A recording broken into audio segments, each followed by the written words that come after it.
A Man and Some Others. By Stephen Crane. Part 1. Dark mesquite spread from horizon to horizon. There was no house or horseman from which a mind could evolve a city or a crowd. The world was declared to be a desert and unpeopled.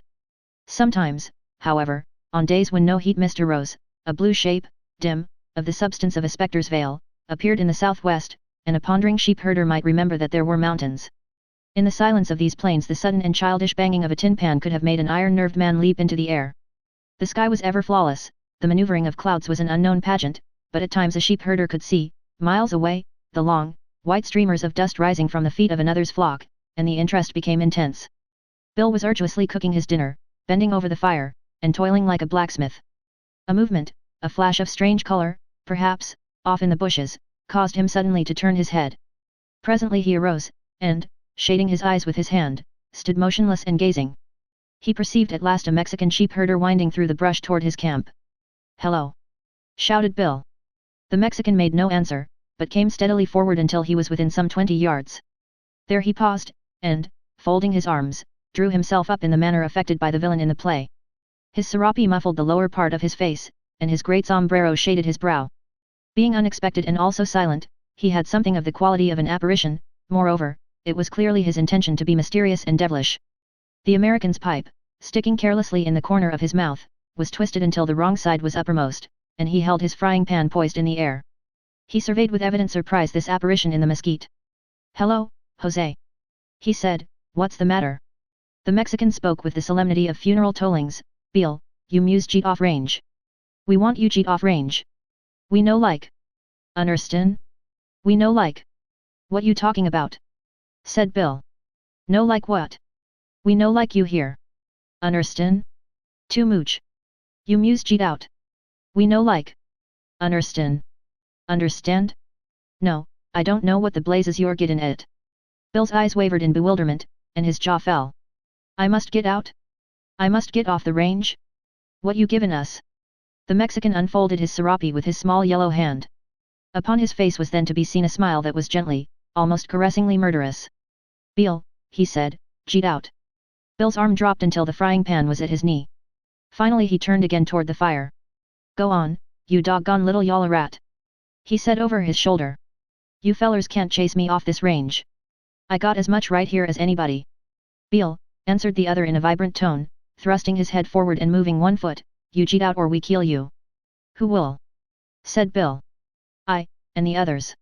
The Mexican tapped his breast gracefully.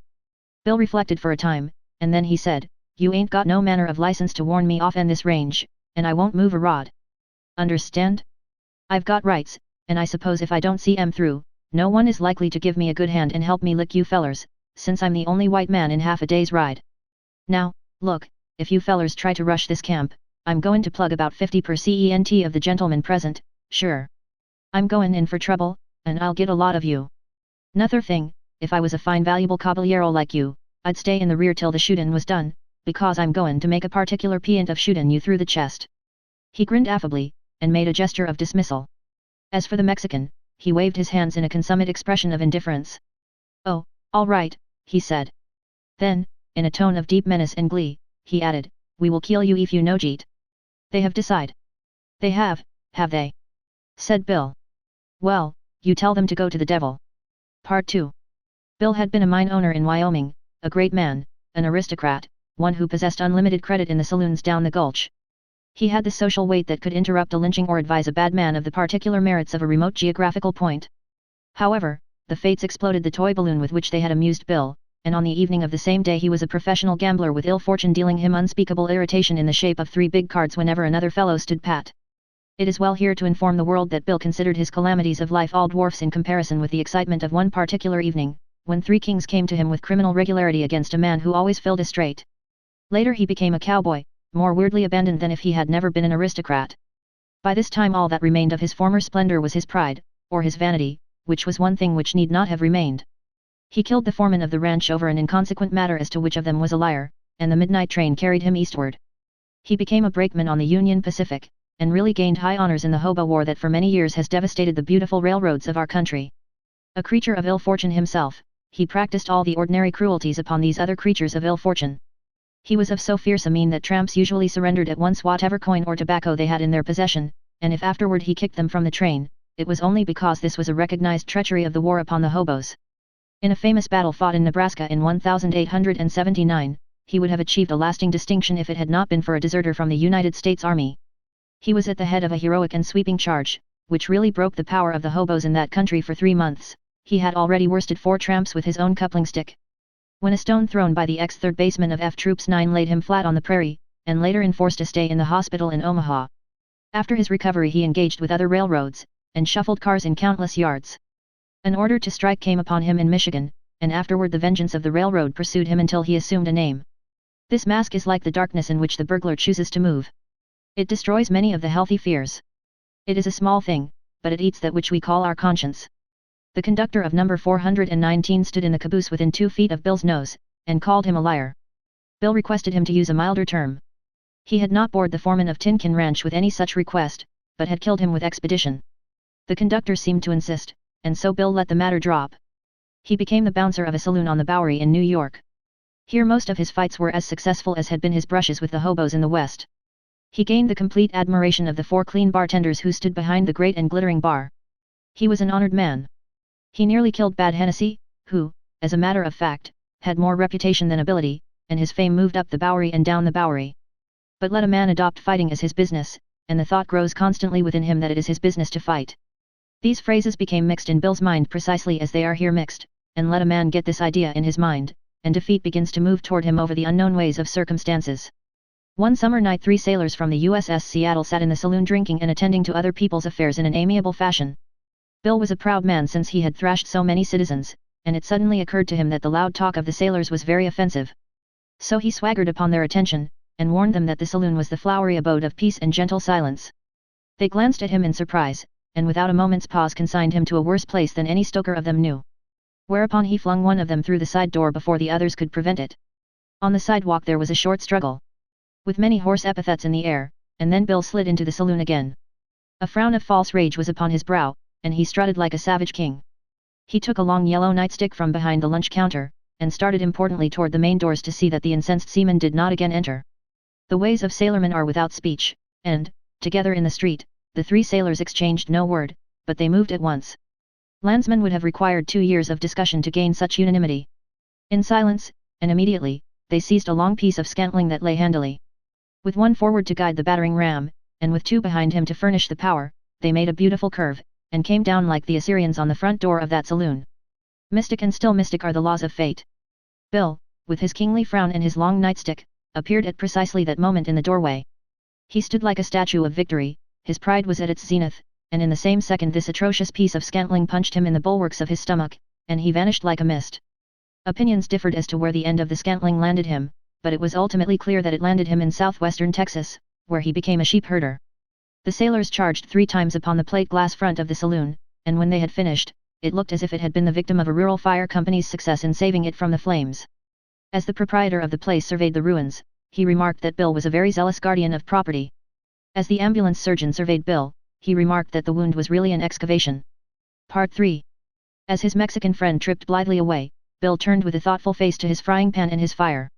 After dinner he drew his revolver from its scarred old holster, and examined every part of it. It was the revolver that had dealt death to the foreman, and it had also been in free fights in which it had dealt death to several or none. Bill loved it because its allegiance was more than that of man, horse, or dog. It questioned neither social nor moral position, it obeyed alike the saint and the assassin. It was the claw of the eagle, the tooth of the lion, the poison of the snake, and when he swept it from its holster, this minion smote where he listed, even to the battering of a far penny.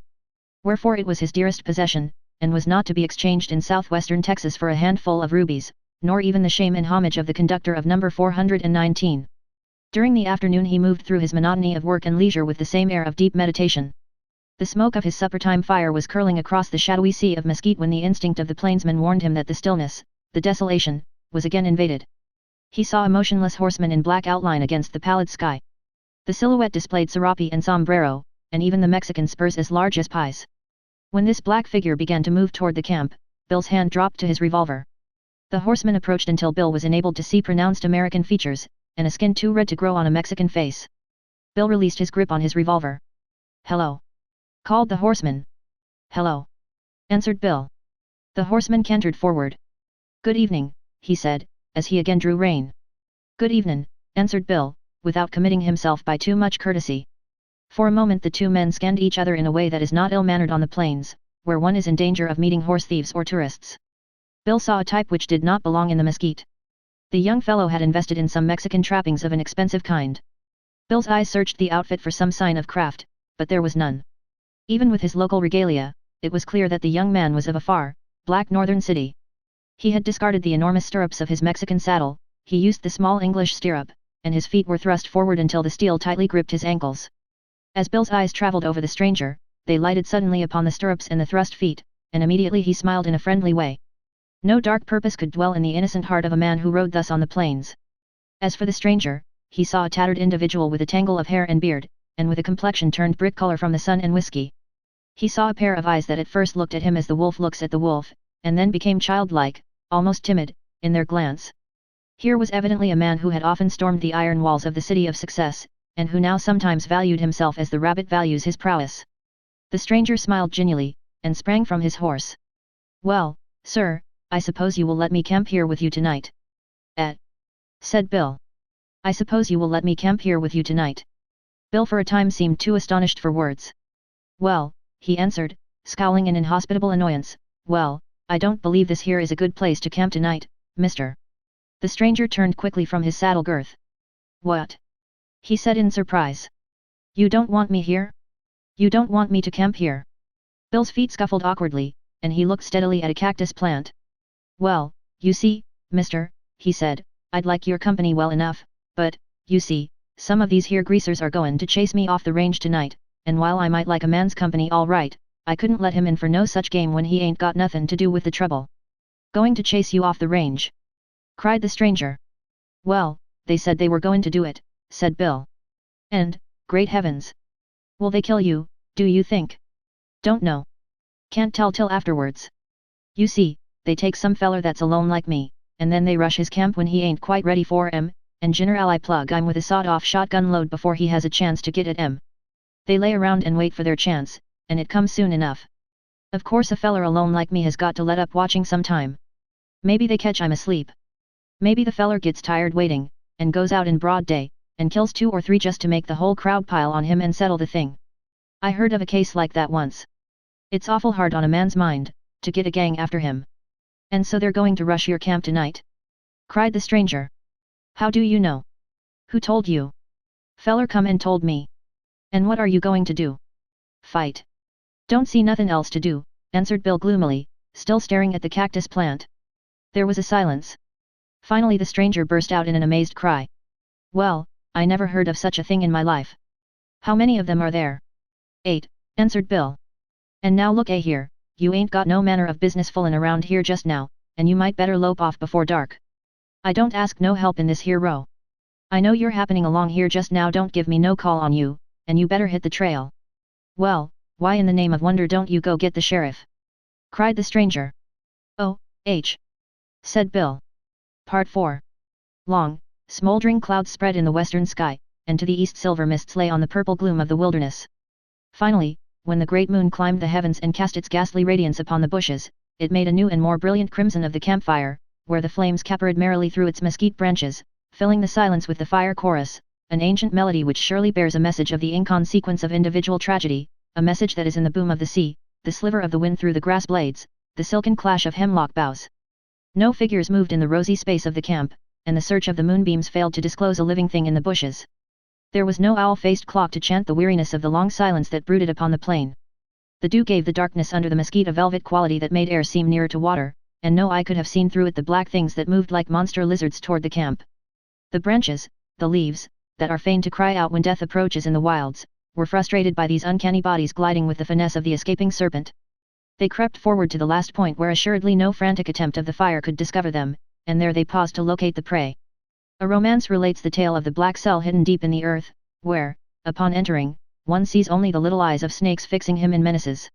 If a man could have approached a certain spot in the bushes, he would not have found it romantically necessary to have his hair rise. There would have been a sufficient expression of horror in the feeling of the death hand at the nape of his neck and in his rubber knee joints. Two of these bodies finally moved toward each other until for each there grew out of the darkness a face placidly smiling with tender dreams of assassination. The fool is asleep by the fire, God be praised. The lips of the other widened in a grin of affectionate appreciation of the fool and his plight. There was some signaling in the gloom, and then began a series of subtle rustlings, interjected often with pauses, during which no sound arose but the sound of faint breathing. A bush stood like a rock in the stream of firelight, sending its long shadow backward. With painful caution the little company travelled along this shadow, and finally arrived at the rear of the bush. Through its branches they surveyed for a moment of comfortable satisfaction a form in a grey blanket extended on the ground near the fire. The smile of joyful anticipation fled quickly, to give place to a quiet air of business. Two men lifted shotguns with much of the barrels gone, and sighting these weapons through the branches, pulled trigger together. The noise of the explosions roared over the lonely mesquite as if these guns wished to inform the entire world, and as the grey smoke fled, the dodging company back of the bush saw the blanketed form twitching, whereupon they burst out in chorus in a laugh, and arose as merry as a lot of banqueters. They gleefully gestured congratulations, and strode bravely into the light of the fire. Then suddenly a new laugh rang from some unknown spot in the darkness. It was a fearsome laugh of ridicule, hatred, ferocity. It might have been demoniac. It smote them motionless in their gleeful prowl, as the stern voice from the sky smites the legendary malefactor. They might have been a weird group in wax, the light of the dying fire on their yellow faces, and shining athwart their eyes turned toward the darkness whence might come the unknown and the terrible. The thing in the grey blanket no longer twitched, but if the knives in their hands had been thrust toward it, each knife was now drawn back, and its owner's elbow was thrown upward, as if he expected death from the clouds. This laugh had so chained their reason that for a moment they had no wit to flee. They were prisoners to their terror. Then suddenly the belated decision arrived, and with bubbling cries they turned to run, but at that instant there was a long flash of red in the darkness, and with the report one of the men shouted a bitter shout, spun once, and tumbled headlong. The thick bushes failed to impede the route of the others. The silence returned to the wilderness. The tired flames faintly illumined the blanketed thing and the flung corpse of the marauder, and sang the fire chorus, the ancient melody which bears the message of the inconsequence of human tragedy. Part 5. Now you are worse off than ever, said the young man, dry-voiced and awed. No, I ain't, said Bill rebelliously. I'm one ahead. After reflection, the stranger remarked, well, there's 7 more. They were cautiously and slowly approaching the camp. The sun was flaring its first warming rays over the grey wilderness. Upreared twigs, prominent branches, shone with golden light, while the shadows under the mesquite were heavily blue. Suddenly the stranger uttered a frightened cry. He had arrived at a point whence he had, through openings in the thicket, a clear view of a dead face. Gosh! Said Bill, who at the next instant had seen the thing, I thought at first it was that there Jose. That would have been queer, after what I told him yesterday. They continued their way, the stranger wincing in his walk, and Bill exhibiting considerable curiosity. The yellow beams of the new sun were touching the grim hues of the dead Mexican's face, and creating there an inhuman effect, which made his countenance more like a mask of dulled brass. One hand, grown curiously thinner, had been flung out regardlessly to a cactus bush. Bill walked forward and stood looking respectfully at the body. I know that feller, his name is Miguel. The stranger's nerves might have been in that condition when there is no backbone to the body, only a long groove. Good heavens! He exclaimed, much agitated, don't speak that way. What way? Said Bill. I only said his name was Miguel. After a pause the stranger said. Oh, I know, but, he waved his hand. Lower your voice, or something. I don't know. This part of the business rattles me, don't you see? Oh, all right, replied Bill, bowing to the other's mysterious mood. But in a moment he burst out violently and loud in the most extraordinary profanity, the oaths winging from him as the sparks go from the funnel. He had been examining the contents of the bundled grey blanket, and he had brought forth, among other things, his frying pan. It was now only a rim with a handle, the Mexican volley had centered upon it. A Mexican shotgun of the abbreviated description is ordinarily loaded with flat irons, stove lids, lead pipe, old horseshoes, sections of chain, window weights, railroad sleepers and spikes, dumbbells, and any other junk which may be at hand. When one of these loads encounters a man vitally, it is likely to make an impression upon him, and a cooking utensil may be supposed to subside before such an assault of curiosities. Bill held high his desecrated frying pan, turning it this way and that way. He swore until he happened to note the absence of the stranger. A moment later he saw him leading his horse from the bushes. In silence and sullenly the young man went about saddling the animal. Bill said, well, going to pull out. The stranger's hands fumbled uncertainly at the throat latch. Once he exclaimed irritably, blaming the buckle for the trembling of his fingers. Once he turned to look at the dead face with the light of the morning sun upon it. At last he cried, oh, I know the whole thing was all square enough, couldn't be squarer, but, somehow or other, that man there takes the heart out of me. He turned his troubled face for another look. He seems to be all the time calling me a, he makes me feel like a murderer. But, said Bill, puzzling, you didn't shoot him, mister, I shot him. I know, but I feel that way, somehow. I can't get rid of it. Bill considered for a time, then he said diffidently, mister, you're a educated man, ain't you? What? You're what they call a educated man, ain't you? The young man, perplexed, evidently had a question upon his lips, when there was a roar of guns, bright flashes, and in the air such hooting and whistling as would come from a swift flock of steam boilers. The stranger's horse gave a mighty, convulsive spring, snorting wildly in its sudden anguish, fell upon its knees, scrambled a foot again, and was away in the uncanny death run known to men who have seen the finish of brave horses. This comes from discussin' things, cried Bill angrily. He had thrown himself flat on the ground facing the thicket whence had come the firing. He could see the smoke winding over the bush tops. He lifted his revolver, and the weapon came slowly up from the ground and poised like the glittering crest of a snake. Somewhere on his face there was a kind of smile, cynical, wicked, deadly, of a ferocity which at the same time had brought a deep flush to his face, and had caused two upright lines to glow in his eyes. Hello, Jose. He called, amiable for satire's sake. Got your old blunderbusses loaded up again yet? The stillness had returned to the plain. The sun's brilliant rays swept over the sea of mesquite, painting the far mists of the west with faint rosy light, and high in the air some great bird fled toward the south. You come out here, called Bill, again addressing the landscape, and I'll give you some shootin' lessons. That ain't the way to shoot. Receiving no reply, he began to invent epithets and yell them at the thicket. He was something of a master of insult, and, moreover, he dived into his memory to bring forth imprecations tarnished with age, unused since fluent Bowery days. The occupation amused him, and sometimes he laughed so that it was uncomfortable for his chest to be against the ground. Finally the stranger, prostrate near him, said wearily, "Oh, they've gone." "Don't you believe it," replied Bill, sobering swiftly. "They're there yet, every man of 'em." "How do you know?" "Because I do. They won't shake us so soon. Don't put your head up, or they'll get you, sure." Bill's eyes, meanwhile, had not wavered from their scrutiny of the thicket in front. "They're there all right, don't you forget it. Now you listen." So he called out, "Jose. Oh ho, Jose. Speak up, hombre. I want have talk. Speak up, you yaller cuss, you." Whereupon a mocking voice from off in the bushes said, "Señor." "There," said Bill to his ally, "didn't I tell you? The whole batch." Again he lifted his voice. "Jose, look, ain't you gettin' kinder tired? You better go home, you fellers, and get some rest." The answer was a sudden furious chatter of Spanish, eloquent with hatred, calling down upon Bill all the calamities which life holds. It was as if someone had suddenly enraged a cageful of wild cats. The spirits of all the revenges which they had imagined were loosened at this time, and filled the air. "They're in a holler," said Bill, chuckling, "or there'd be shootin'." Presently he began to grow angry. His hidden enemies called him 9 kinds of coward, a man who could fight only in the dark, a baby who would run from the shadows of such noble Mexican gentlemen, a dog that sneaked. They described the affair of the previous night, and informed him of the base advantage he had taken of their friend. In fact, they in all sincerity endowed him with every quality which he no less earnestly believed them to possess. One could have seen the phrases bite him as he lay there on the ground fingering his revolver. Part 6. It is sometimes taught that men do the furious and desperate thing from an emotion that is as even and placid as the thoughts of a village clergyman on Sunday afternoon. Usually, however, it is to be believed that a panther is at the time born in the heart, and that the subject does not resemble a man picking mulberries. "BG," said Bill, speaking as from a throat filled with dust, "I'll go after 'em in a minute." "Don't you budge an inch!" cried the stranger, sternly. "Don't you budge." "Well," said Bill, glaring at the bushes, "well. Put your head down!" suddenly screamed the stranger, in white alarm. As the guns roared, Bill uttered a loud grunt, and for a moment leaned panting on his elbow, while his arm shook like a twig. Then he upreared like a great and bloody spirit of vengeance, his face lighted with the blaze of his last passion. The Mexicans came swiftly and in silence. The lightning action of the next few moments was of the fabric of dreams to the stranger. The muscular struggle may not be real to the drowning man. His mind may be fixed on the far, straight shadows back of the stars, and the terror of them.